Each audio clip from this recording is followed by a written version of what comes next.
the data supports that, the warming has been slower than expected, and yet politically it is expedient and lucrative for some people to go out there and say the opposite. I can now say what I really think, which is that coal is a good thing. Yes, the temperature has warmed, but not as fast as the models were saying in the 1990s and the early 2000s. Nothing like as fast. The evidence from Sweden is overwhelmingly strong that voluntary social distancing would have been a better policy than lockdowns. We know that now for certain. We're all but certain that it resulted from a lab leak in Wuhan. The evidence is very, very strong now that they were doing exactly the right kind of experiment on exactly the right gene in exactly the right strain of exactly the right kind of virus that came from exactly the right part of Yunnan, but only in Wuhan and nowhere else.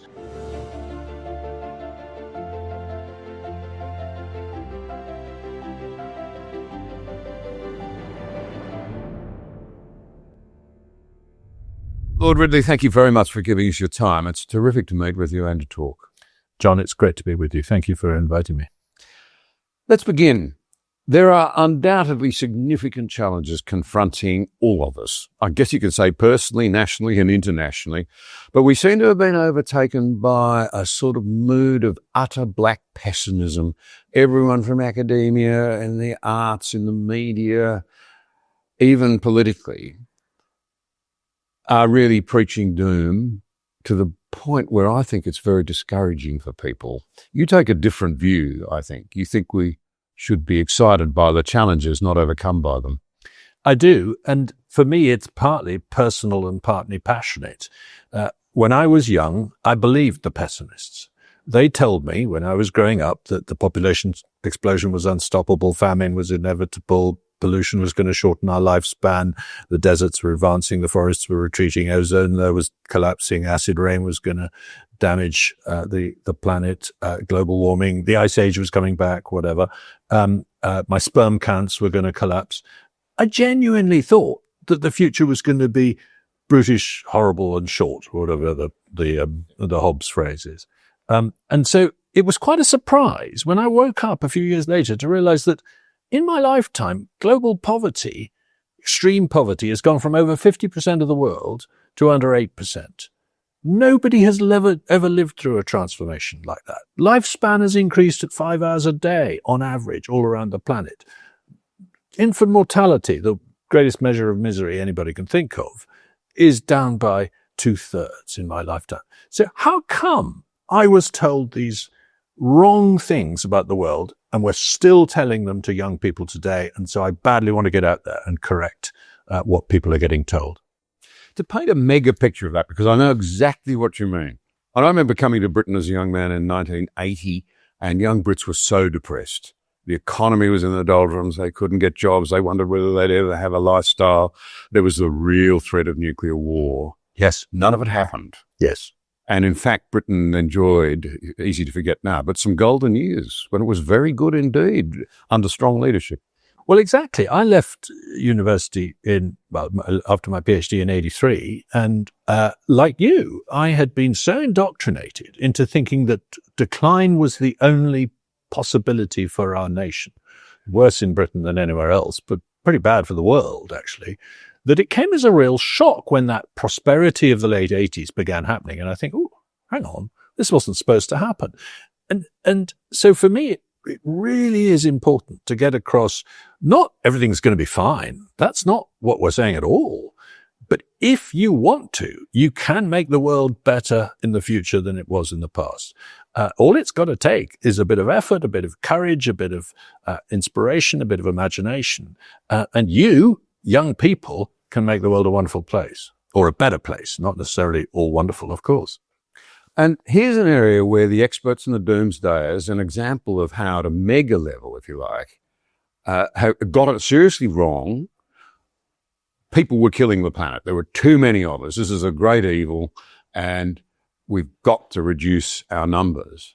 So many young people today say, it'd be irresponsible of me to bring a child into the world. You see that quite a bit. We're getting stories in Australia about young men saying, I'm having a vasectomy. I'm not going to bring people into the world, kids into the world. Overpopulation, etc., is threatening the planet. In reality, as we've been learning in stark ways at this conference. We're facing a depopulation bomb. It's an illustration of how rapidly what actually is predicted to happen ends up being turned on its head.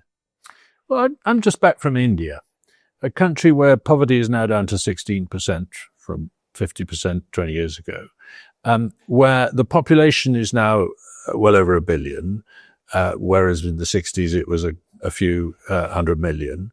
In the 60s there were mass famines in India. Now India is self-sufficient in food.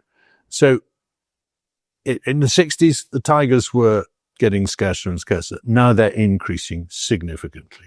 So it's possible for countries to get more populous, more wealthy, have more technology, and have a better environment and lower birth rate. India is now below replacement level for fertility, to the point where at some point in the future it'll have a problem of not enough young people, like a lot of countries already have. So it's the formula that Paul Ehrlich used to talk about in the 60s, IPAT, the impact of human beings is population times affluence times technology, is wrong. The more affluent you are, the less damage you do to the planet. The more technology you have, the less damage you do. The more population you have, not necessarily, the more effect you have.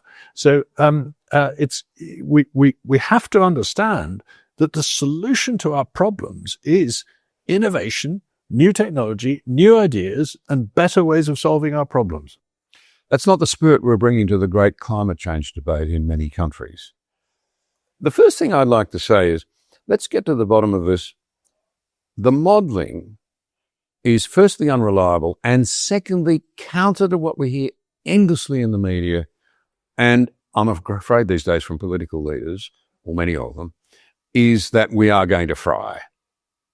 And I've known grown adults with very sophisticated backgrounds who genuinely believe their children are going to be in crisis. Mm-hmm. Yet that is not actually what the modelling, even those low confidence, including from the international panels, really tells us, is it? That's right. Like you, I've read the reports of the Intergovernmental Panel on Climate Change. And if you avoid the summary for policymakers, which is a very political document, and you read the actual papers, they say things like there are net benefits from warming at the moment because of, it's fewer people die when it's warmer, for a start. You get a bit more rainfall. You've got a greening effect on agriculture. There's more green vegetation, both for nature and for humans to eat because of the carbon dioxide in the air. These are benefits that are actually outweighing the costs at the moment. And there's every prospect that is going to continue well into this century. And for example, on the greening effect, they used to say, well, very soon we're going to get to the point where it's too hot for these crops and they're going to deteriorate. No, the evidence suggests that out to 5 degrees, wheat, sorghum, maize, rice, soybeans are all going to be more productive because of the carbon dioxide fertilization effect. So it's simply not true to say that 1.5 or 2 degrees of warming above this so-called pre-industrial level, which is a myth anyway. There was no level temperature before industry. It's simply not true to say that degree of warming is catastrophic. The effect on floods, droughts, storms is minimal. The effect on sea level rise is much lower than expected. They keep talking about accelerating sea level rise. It hasn't happened. It's still 3 millimeters a year. That's a foot per century. Can we cope with a foot of extra water per century? Of course we can. It's extremely easy to see this as a minor problem, not a huge problem. The evidence supports that. The data supports that. The warming has been slower than expected. And yet, politically, it is expedient and lucrative for some people to go out there and say the opposite. We'll come to explore the lucrative bit in a moment because it is, I think, a real issue. But I think neither of us would deny that climate change happens. Correct. Probably neither of us would deny that human activity is having some effect. Agreed. I think both of us would say we've got to end the catastrophization of it because that makes it impossible to maintain a sense of hope for young people and a sense of balance and rational policy going forward. Let's dig into this a little bit more, the reality is that the world's 4 biggest emitters are not really committed to reducing fossil fuel usage. Fossil fuel usage is rising rapidly. All of them. Coal, oil, gas. Consumption's rising strongly. Global emissions are rising strongly. Your country and mine, both significant countries, Britain still significantly larger in population terms, relatively minor emitters. The reality is, and I'm not trying to be clever here, you verbalized it, we're likely to pay massive costs trying to cut our own very modest emissions, and then we're the cost of having to adapt anyway, because nothing we do is going to make any difference. Our chief scientist has said that. Nothing we do in Australia will make any difference. Separate argument for whether we should do anything, but we'll wear the cost of cutting our own emissions and the cost of adapting, because we'll have to adapt. But you see, when I would make that kind of point in the House of Lords, Lord Deben or someone like that would stand up and say, no, you don't understand. We're setting an example to the world. We're a shining city on the hill, and the Chinese are watching what we're doing and they're going to emulate it. Well, I mean, if you believe that, I have a bridge to sell you. Nobody is in China or India or America or Russia is going to say, oh my goodness, the Brits or the Australians have committed to cut their carbon emissions. We better follow suit. You're quite right. If we spend a fortune impoverishing ourselves, spoiling our environment, doing really damaging things to our environment by covering in solar panels and wind turbines and cluttering up the North Sea with concrete structures and all this kind of thing. If we do all that and then find we've got global warming anyway, because nobody else is doing anything, what's the point? Why are we, we're still going to have to pay the cost of adapting to it. And yes, there will be some adaptation needed to sea level rise, to maybe more flooding in places. We're going to have to pay that anyway. Why don't we just pay that cost rather than the other cost as well? Now, to the cynics who will want to jump at you and me, can I say at this point, as a farmer deeply invested in the whole business of research and exports and feeding the world's population, that's an area that I've always been deeply involved in. I actually think, call it the precautionary principle if you like, we ought to be looking for alternatives. We ought to be multiplying our sources of energy. We are too dependent on oil to feed ourselves. Half the world's global crop production, which is contributing to that incredible reduction in poverty around the world, is dependent on fossil fuels, gas, essentially, for fertilizer production. Yes. The amount of diesel used on our moderate family-sized operation in Australia, something like 30 internal combustion engines on one farm operation, is absolutely massive. Peak oil used to be something we worried about enormously. Now we've pushed it off. We need to remember, I think, that some of those resources, are not limitless. And so the technology search for better alternatives seems to me to be quite desirable, but it ought to be done in a positive way. Yes, I agree with that, with the proviso that the shale gas revolution really has changed our understanding of how much gas there is in the world. 20 years ago, you could still argue that we're about to run out of gas. You cannot argue that now. We now get gas out of the source rock rather than just the permeable sandstones where it was accumulating before. So we've got centuries of gas to call on. So in terms of keeping the fertilizer industry supplied with gas, I don't think that's going to be a problem. Britain's got fantastic shale gas reserves if it chooses to exploit them, which at the moment it's not doing. So we've got more time than we thought we had to replace these fossil fuels. But you're quite right. It would be nice to have a system that didn't produce any carbon dioxide and that was ready to replace any of these things if they did begin to run out. So how do we do that? Well, we invest in research and development. We develop new technologies like fusion, but above all, cheaper forms of nuclear power, because the really foolish thing we've done is drive up the price of nuclear power with over-regulation to the point where we basically can't afford to build these reactors. We've not allowed that technology to drive down its costs through learning by doing. And if we could do that, it would make all the difference. Like you, I own a farm. I'm very interested by it. I was looking up something recently, and it really brought home to me what's going on here. When I when we sow wheat on my farm, we harvest about 100 grains of wheat for every grain we put in the ground. That's the approximate ratio, with fertilizer and all that kind of thing. In the 1300s in this country, the Bishop of Winchester had some very modern farms for the day. He would get 3, 4, or 5 grains per grain he put in the ground. One of those had to be kept back for next year's planting season, obviously. So the other 2, 3, or 4 were all he had to fuel all the people and the horses and everything else that were going to build his cathedrals and maintain his infrastructure and et cetera, you begin to see how it was only possible for a very small number of people to be rich. Now, the lesson of that is, it's called ROI, the energy return on energy invested. It's got to be high. If you're down at 6, 7, 8 ratio of energy out to energy in, which is what wind power probably is in most of the world, then you're not, too much of your energy is going back into making energy. And you're not left with enough of a surplus. The graph is kind of curved like that. The energy return on energy invested in oil, gas, and especially nuclear is in the hundreds or thousands of how much energy you get out for every well you drill or every reactor you build. And so that for me is the critical measure that we've got to think about for generating the surplus that allows us to invest in innovation, but also raise the living standards of existing people.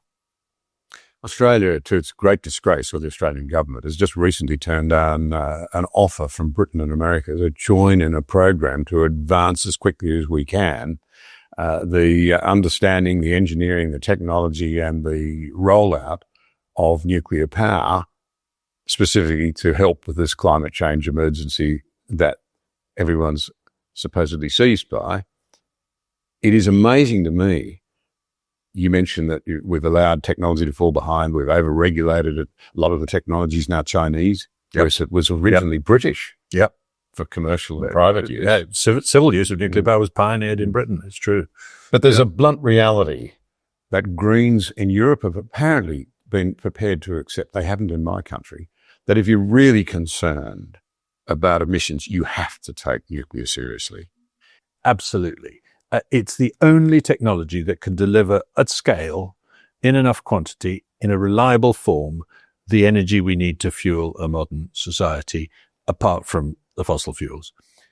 Renewables can't do it because they are unreliable, intermittent, have low energy return on energy invested, and need an awful lot of land. They gobble up huge acreages compared with a nuclear power plant or something like that. So getting, the environmental campaigns against nuclear killed the only solution, the only practical solution for a generation to the problem that the environmentalists now complain about. Well, Greenpeace and others, look to your own selves for what you've done to prevent us having a solution to climate change. What's happening now with countries like yours and mine? Look, the numbers are there.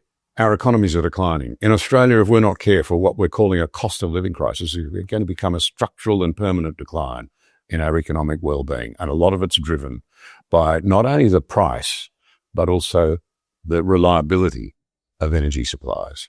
And we're driving industry offshore. That's quite common. There's the irony of it. It goes to other parts of the world. The global footprint's not affected, but we pat ourselves on the back and say, oh, we're emitting less in Australia. In reality, a lot of it's just what they call leakage. Yes. But there's a really big issue here now that's been highlighted, I think, by the return of Trump to the White Office. Drill, baby, drill. The American economy is now likely to take off on the back largely of cheaper energy, but also other economic changes, whilst Europe, arguably Canada, where their living standards vis-a-vis the Americans have slipped very substantially over the last decade. It's quite surprising. Yes. Yeah. Quite substantial slippage versus their immediate south and southern neighbours. They've gone from 80% of the income equivalency to 70% in quite a short period of time. It'll only be exacerbated. Mm-hmm. We're in the business of seeing a major alteration, I suspect, between the countries that have real wealth and those that are actually damaging themselves. China's likely to become wealthier. Germany is in the process of making itself very much poorer. Britain and Australia face great challenges. How much of a reset do you think strong economic growth under a different set of economic and political paradigms will drive other countries to think again? I'm not going to take any lectures on decline from an Australian. We're going to beat you at decline. We're declining faster and more foolishly than you are. We've hit record electricity prices. I'm sorry, top of the league electricity prices. In this country, we've passed Germany. We're now the most expensive electricity in the 28 countries looked at by the International Energy Agency, bar none, for both domestic and industrial uses. Isn't that a triumph? We've made electricity far more expensive than any other country. We're trying. And I'm an energy fundamentalist here. I think the economy is a thermodynamic phenomenon. It's a process of reversing entropy, i.e. making useful, improbable structures like this room, like these equipment, like this conversation, out of energy. You can't do that without energy. That's the second law of thermodynamics. And so it's not just another cost, energy. It is the fundamental life force behind what we do. And to illustrate that, I want to go back 200 years, just down the road from where I live in northeast England.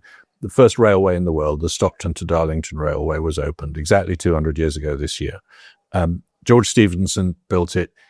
Why there? Because coal was abundant there. It was way cheaper than in London because you had to ship it to London. It was lying around in heaps. You could buy it for virtually nothing. So you could build boilers. You could make wrought iron for rails. You could then fuel these trains, and they put a train with 12 goods wagons on this line on the day they opened the railway, and it chugged along at very low speed. Locomotion number one was the locomotive. And it was all for goods, it was just about getting coal and wool to the port. But people climbed aboard. And by the time they got to Stockton, 600 people were aboard that train. And for the first time in human history, humans were going faster than the speed of a galloping horse. The scientists of the day were saying anything in excess of 30 miles an hour, and people will just simply die. 30? 12? Oh, 12. Yeah. But you're right. And so I've got a little sidetrack, but you can see what I'm getting at, that China has very cheap electricity and energy, and that's going to enable it to be a prospering economy, despite the over-centralized, over-bureaucratic, over-autocratic policies that Xi Jinping has brought in. I mean, I think that's going to spoil China's growth to some extent, but cheap energy is going to bail them out. In America, you're going to have more freedom and more energy. Europe, we're going to have more expensive energy and a lot of bureaucracy. This is a disastrous recipe for the kind of innovation, the kind of growth, the kind of prosperity that we need to build. Because although we're a relatively wealthy nation, we've got a lot of poverty and misery and ill health in this country that we would love to be able to afford to do something about.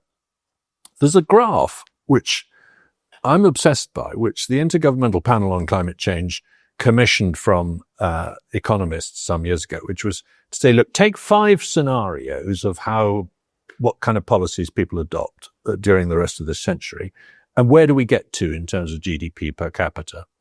And the most pessimistic of those scenarios has us growing very little as a world for the rest of the century. The most optimistic has GDP per capita on average in the entire world at $120,000 a year by the end of the century. And the description of that scenario is very interesting. It says it's a world in which we make energy cheap by using fossil fuels. It says it's a world in which there is free trade and free exchange of ideas and relatively light regulation. What's wrong with those 3 things? What's wrong with $120,000 a year per capita GDP for the whole world, for India, for Africa, for everywhere. I mean, average, obviously. Imagine what you could do with that kind of income. What you could do for social services, for health care, for the environment, all those kind of things. So that's the opportunity we're at risk of missing out on with bad policy. Now, some listening to this will say you're an apologist for the fossil fuel energy, or they are. And then that leads to this sort of line you hear, well, of course, the fossil fuel industry, big oil, influences politicians, it lobbies, it uses money and powerful advertising. Who's really spending the money at the moment to distort the debate? Well, to be fair, I actually did make money out of coal for quite a long time. On my land, there were, of course, coal mines. I was very careful never to speak in favor of coal, but mainly to speak in favor of gas during that period, even though gas was a rival to coal for the electricity market. Now that there's no coal produced from my land, and there won't be again in the future, I can now say what I really think, which is that coal is a good thing. And I was, so if anything, my vested interest was holding me back before that. But at no point did the coal industry say to me, you get the point. Would you like 100,000 a year to go out there and write articles on behalf of us? Nobody was trying to bribe me in that way. But if you look at what's happening in our media with a lot of paid journalism as much as anything else, and in the world of activism and in the world of politics, there is huge sums of money sluicing through the environmental movement and reaching people who are paid to push a particular angle. And that angle is always anti-fossil fuels, pro-renewables, pro-catastrophism, anti-nuclear, these kinds of things. Well, not always anti-nuclear, but some of it is still. So it's the money on the anti-fossil fuel side of the ledger is way more than the money on the pro-fossil fuel side of the ledger. I mean, BP is not stupid enough to start to try and bribe politicians or journalists to say what they want. It would backfire on them straight away. But Big Green does that. And we've, again and again, we've caught British politicians trousering significant sums from investments in and paid advocacy for renewables. But because it's renewables, it's all right somehow. Well, I don't think it is, actually. I think it is a form of corruption. One of the things we've learnt at this conference is the extraordinary linkage between availability and cost of energy, particularly electricity, and lifting people out of poverty. How will they do? People in poverty are people who don't care about the environment and, as you've said, are unable to do much about it. Luxury beliefs in the West, we stop and forget, because we can't imagine really what it would be like, to be hungry and to look into the eyes of your children. 49 million children are still stunted, despite the magnificent progress we've made. But that progress is being slowed and may be reversed if we're not careful.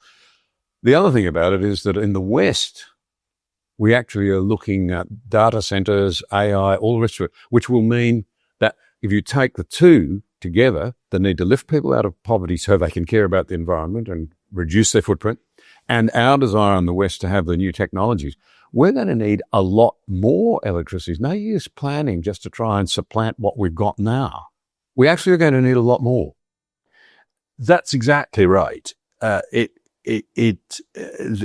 a while, you could probably get away in the West with saying, look, we don't need as much electricity in the future because it's all going to be electronic devices that are using less and less power to produce more and more computing, and there was a more with less phenomenon there. And if you take lighting, for example, we've gone from incandescence where you would burn a 100-watt bulb to one that burns about an LED light that burns 1 or 2 watts. So that's a 99% or 98% reduction in the amount of electricity you need to produce a given quantity of light. But we know from William Stanley Jevons that the cheaper you make energy, the more people use of it. And that, what we do with that cheaper light is we leave the lights on and we use bigger LED screens and things like that. So So we were never going to need less electricity. But one of the things that really worries me about the UK is that we are actually using less electricity. Despite a growing population, our electricity consumption is going down all the time. Now, what's that telling us? It's telling us that we're deindustrializing, that a lot of the electricity-intensive industries are leaving. But AI is an electricity-intensive industry. I want to come back to the point you made about the rest of the world, though, because it's all very well sitting here saying we need more electricity for AI.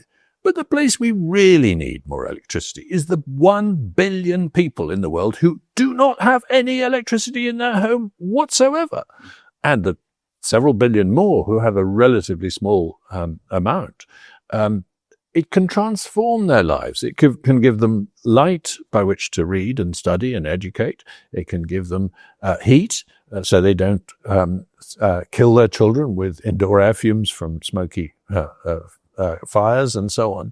And it can give them labor-saving devices in the home, which can, again, change their lives. So it's shocking that the World Bank and other organizations will not fund fossil fuel projects in the developing world on the whole. There may be some exceptions to that, but mostly they've said, no, we will not help a country like Niger develop its own gas reserves and give propane to people so they don't have to cook over wood fires.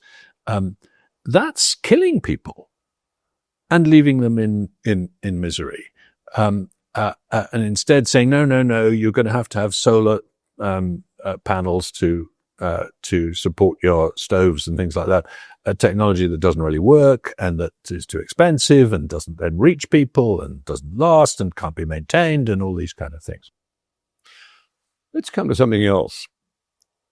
I've noticed that one of the favorite tricks of people who say, they're Luddites, science has agreed, everybody knows how serious this is, and they're blanket statements. They really are. But the typical line in response to some of the very detailed work that you put out in the public arena, I don't know how they could do it to somebody as intelligent, as charming as you, but they run the line, we've all heard it, that you are using a discredited formula or a discredited argument or something that no one believes. They never seem to go to the argument and actually examine it properly. Yes, isn't that interesting? You get criticized. Have you noticed this? In the vaguest way. Yeah. And when you challenge them and say, okay, come on, which particular line of my article was wrong? Well, it's all wrong. Sorry? If I disagree with something, I specifically say what it is I disagree with it and why, and then I give a source for why I disagree with it if there's one available, and a lot of people don't do that. A lot of people just think it's good enough to say, oh, he's wrong. I saw something the other day, somebody saying, well, if it's Matt Ridley saying it, then I know it's wrong. Right? Fine. Well, why? Why not give some chapter and verse? And I think they're really revealing there that they can't answer it. I gave a big lecture on climate and energy in 2016, and there was a ferocious attack by a sort of paid activist called Bob Ward at the London School of Economics, and he said it's all discredited, it's all wrong, blah, blah, blah. But the only specific he mentioned was that he'd found that I'd misattributed the source of a chart. I was right about which scientist had made the chart. I just said it was in one presentation when in fact it was in another presentation, and 2 years later. A mistake, a genuine mistake of no significance. And yet that if that was, you can bet your bottom dollar, if he'd found that I'd made an actual error that made a significant difference to my conclusions, of course he would have drawn attention to it. So he's proving that point. Now, when I write about climate and energy in newspapers, I'm nearly always reported to this organization called IPSO, the Independent Press Standards Organization, for having committed errors. And particularly by Bob Ward, he loves doing this. And he likes to tie me down, in answering their queries, because they then write to me. This is way outside their purview. They shouldn't, they're there to stop journalists invading people's privacy and things. They're not supposed to be fact checkers of opinion columns, but still. So the most recent example of this was somebody complained about an article I'd written about solar power. And in it, I'd said that in December in Britain, a solar plant produces the square root of sod all electricity. And they said this is completely inaccurate. It produces lots of power. So I drafted a response. The IPSO asked me, what's my response to this complaint? And I said, the square root of sod all is a well-known technical metric used in the industry. And in Britain, about 1.2 square roots of sod all are produced per day from the average solar farm. This kind of, the newspaper wouldn't let me send that in. They said, come on, they don't have a sense of humor at IPSO. But the beauty of it was that eventually IPSO did have to rule, and they ruled that there was nothing wrong with my article in every respect, including the fact that the square root of sod all was intended as a humorous aside. Well, welcome to the real world. Progressives lack humour, we know that. And of course, they're very, very good at trying to make the process the punishment to silence you. Well, this is the problem. And the worry, of course, is that an editor who's had to put a lot of time into drafting responses and dealing with these responses to these complaints gets sick of commissioning something from someone like me because I'm trouble. That is that's what they're trying to achieve. To pivot, although there's a linkage here, modelling, Steve Koonin, who was Obama's right-hand man on climate change, says that he accepts the science on the change, but that the modelling's all low confidence, including in the international panel itself, and that people ought to be aware of that. Now, modelling over long periods of time being unreliable is obviously likely to be exacerbated, but actually it turned out to be the case that we couldn't rely on all the modelling we were given in relation to COVID either, and it was part of what led us up so many unfortunate alleyways, I think. Absolutely. I think that there is no expertise on the future of complex dynamic systems. Nobody's expert at telling you what's going to happen in the economy, in an epidemic, or in a climate. Population.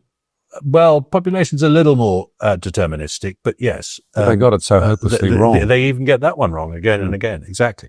And the reason is feedback effects and, initial conditions can make a big difference and things like that. So there's not a mystery as to why that is. But for some reason, the modelers, the forecasts that they do have been invested with the same trustworthiness as, the design for a bridge and whether it'll fall down or something like that, which is indeed a perfectly good place to trust experts, if you see what I mean. And I'm very keen that we bust this myth that models can be trusted. Obviously, models of, will the sun rise tomorrow in the east? Yeah, you can model that till you're blue in the face, and I'll agree with you. But to give you a good example, in December 2022, the Omicron version of COVID began spreading very rapidly around the world and arrived in the UK. And Boris Johnson, as Prime Minister, was put under very, very strong pressure from all the scientists advising him, particularly the official committee, SAGE, that he must lock down again for the third time to prevent this, despite the accumulating evidence that this was a much milder version of the virus. And if he didn't, there would be up to 6,000 deaths per day, between 600 and 6,000 deaths per day by the middle of January 23. There was he didn't lock down. He called their bluff for once, to the fury of most of the media as well as all the scientists. He refused to have a third lockdown. He said, no, we're going to take this one on the chin. There was a rise in the death rate.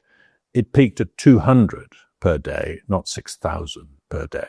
Now, there's a very good example of a model being proved to be wrong.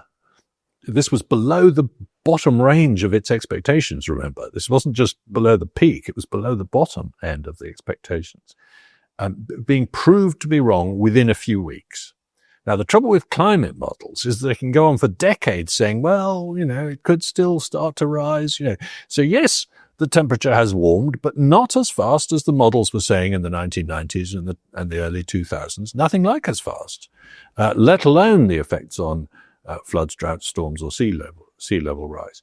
So it takes so long to prove the models wrong in climate that they can get away with it for a very long time. What was valuable about COVID, I think, was that we were able to see in real time how overconfident these modelers can be. On COVID, well, first one point I can't help making, 200 deaths, whatever, is sad. It's estimated that COVID costs 7 million lives annually. Dirty fuel in household cooking, it's estimated, takes that number of lives every couple of years, and no one seems to care. Yeah. It's luxury belief stuff again, isn't it? Yeah. We're so obsessed with ourselves that somehow we don't think the life of a poor average. A death from COVID is a tragedy, but so is a death from cancer because you didn't get to see a doctor because of lockdown, or suicide because of depression because you were stuck in your own home or something. The evidence from Sweden is overwhelmingly strong that voluntary social distancing would have been a better policy than lockdowns. We know that now for certain. And anyone who denies that has to explain the evidence from Sweden, the evidence from different American states, etc. The excess death rate in Sweden is about the lowest in Europe, if not the very lowest, during the period of the pandemic.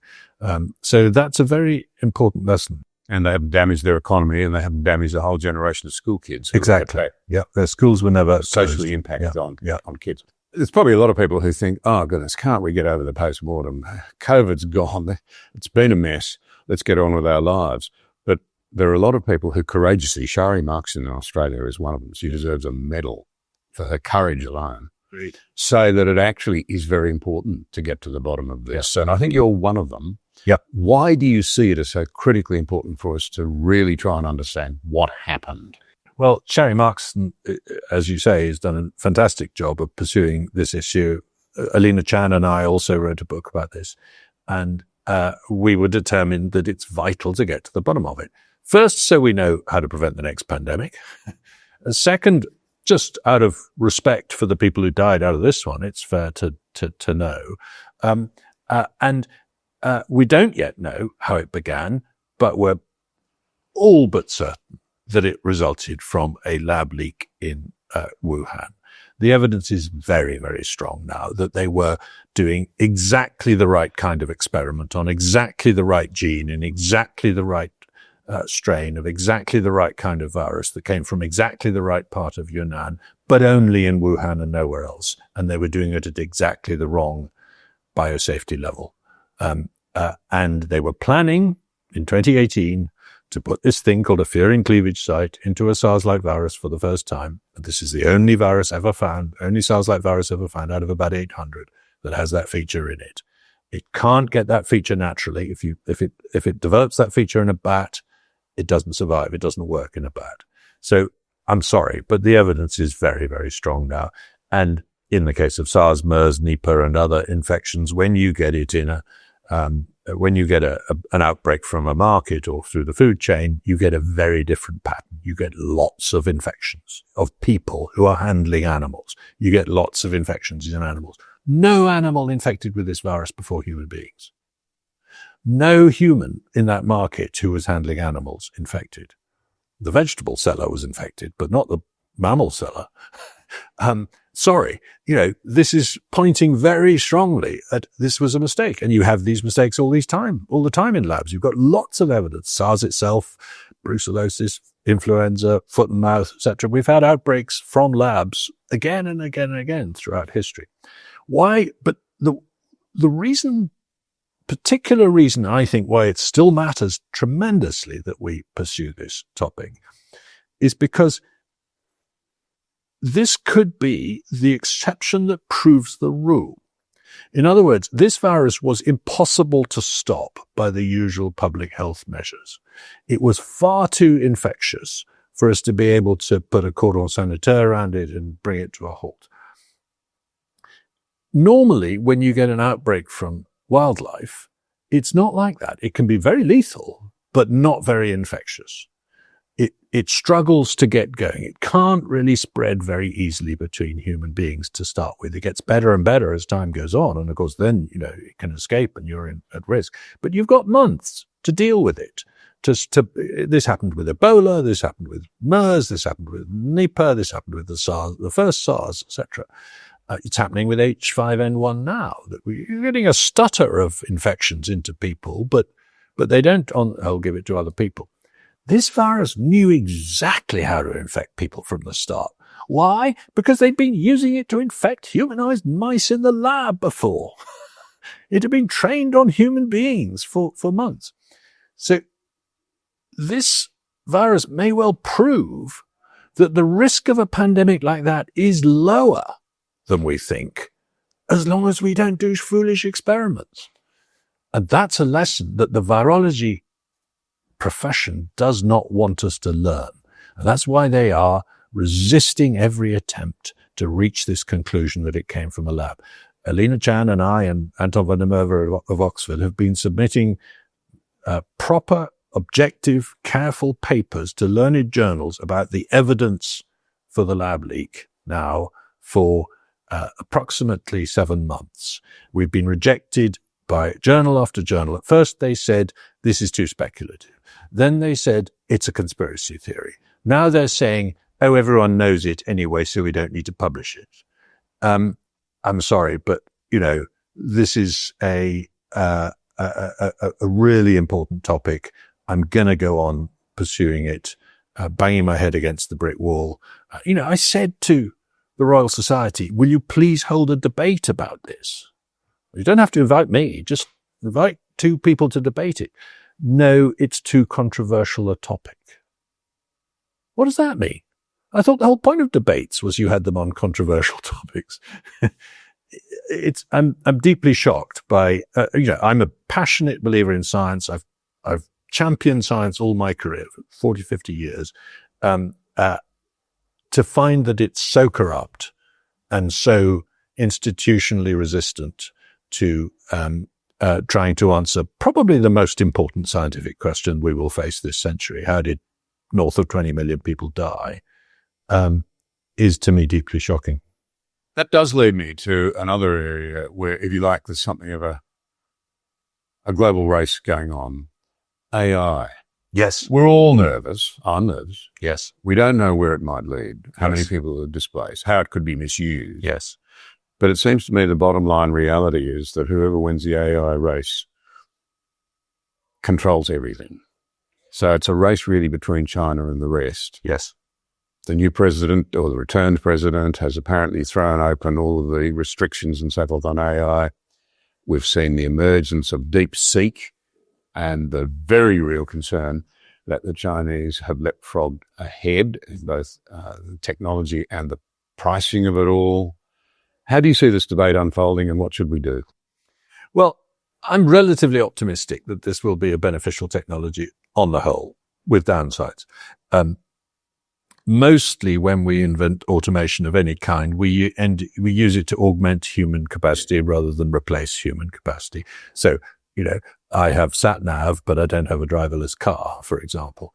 And I think the same will be true here. I think this is going to improve the functioning of radiologists and accountants and lawyers and all these kind of people, make them cheaper, make them more efficient. That's great. And it's going to help people who are, who are less accomplished more than it's going to people who, so it's very good at composing text. Well, that isn't all that good to me because that's what I do for a living and I'm going to be done out of a job. But it's great for people who kind of struggle to put together a job application or whatever, so it's going to level up, not level down is my point. So all that's good. At the same time, there's a problem with hallucination. There's a problem with control. There's a problem with data gathering and privacy and all these kind of things, which are, they're not going to be non-problems, but can we cope with them? I hope so. Vitally important that the free world keeps ahead if it can, but certainly keeps up in this area, because if it is developed mainly by China, it will look very different. Militarily, as much as anything else. Militarily, particularly. Yes. You've been very generous with your insights and your time, and it's been thoroughly engaging content. Thank you so much. Thank you, John, and thanks for all you do.